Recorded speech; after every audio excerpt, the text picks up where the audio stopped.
Mercury right now. And so being in the shadow before the retrograde is actually a preview of what you're going to be healing during that Mercury retrograde. And it's always about patterns that are no longer serving, right? Like outdated, expired patterns that you can't take into evolution. You can't evolve if you stay the same. Evolution can't happen. So you can't think that you're evolving, but you're still doing the same old shit, or believing the same old things, or behaving the same old way.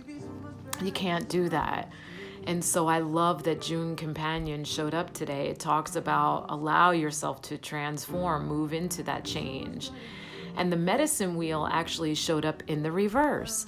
So check this out though. I want to show you this 34, 35.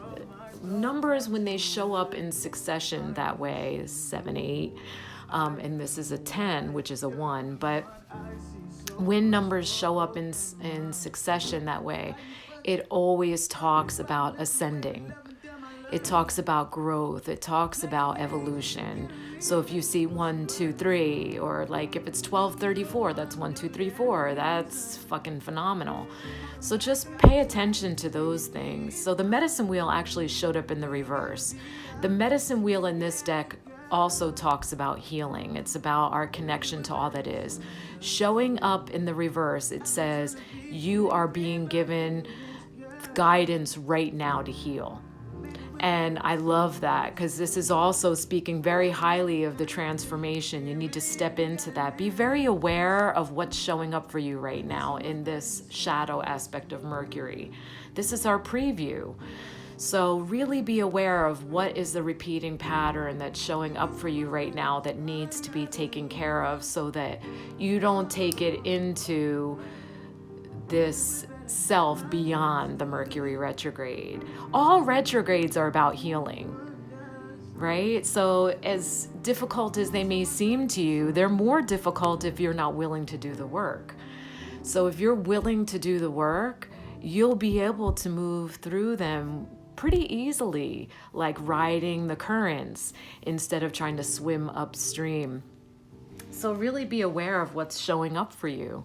What has shown up in this past week that feels, wow, like why all of a sudden do I feel this way? It's probably extreme shadows aspect showing up, or maybe some repressed emotion that you don't normally allow yourself to feel.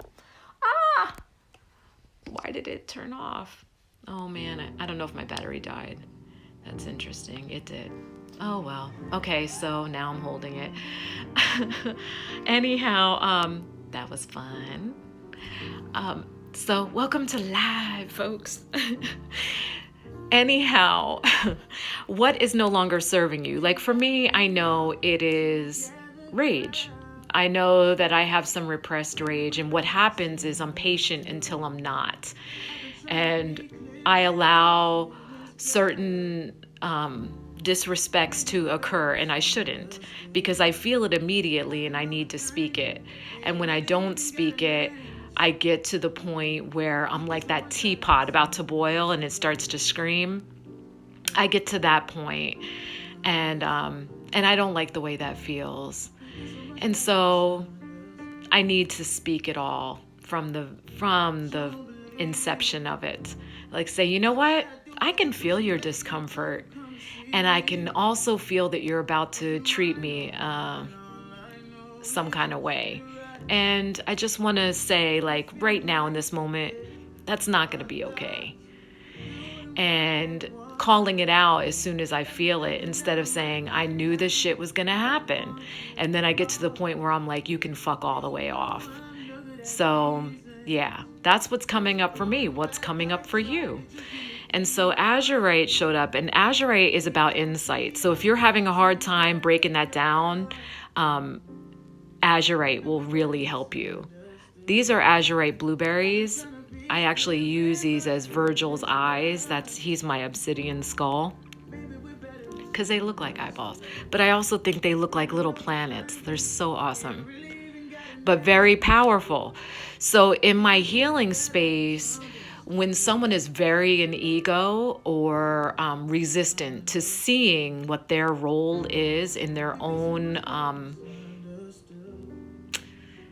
in their own stagnation, I guess is the best way to say it. Like if you're feeling stuck, you're stagnating yourself. No one else is doing that to you.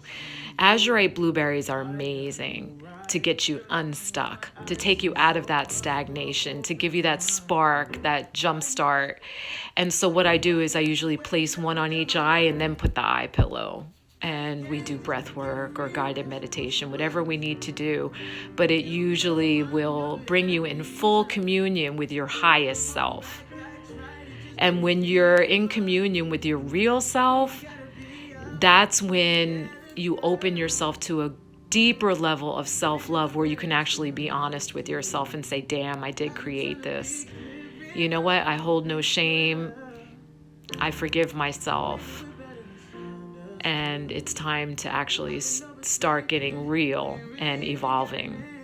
But Azurite helps you do that. And so Chakana, the time to cross the threshold, shows up. So I love this because the last spreads have been saying that rare intersection between heaven and earth, right? And it talks about the threshold, that there is this rare opportunity of deep, deep healing. So for Chakana to show up, this talks about it's okay to burn some bridges. Now, is there deep disrespect? Is there deep dishonesty? Is there deep deceit, right? And even on your own part, like be honest. You know where you're being deceitful and full of shit. That's holding people captive to a reality that's not even real. It's fallible. It's erroneous. And it's not okay. It's fucking not okay. It's not okay to lie to get what you want. That's manipulative and deceitful and toxic as fuck. It's not okay to lie because you think you're protecting someone or yourself. That's also fallible, erroneous, and it's just fucking toxic. So to call it what it is, those are the bridges that need to burn. And moving forward, evolving in truth, evolving in heart-centeredness and high intent, pure intent, highest integrity. And that's the spread for today. Thank you. I love you. And I'm sorry for any part I played in the creation of that. Please forgive me. Thank you.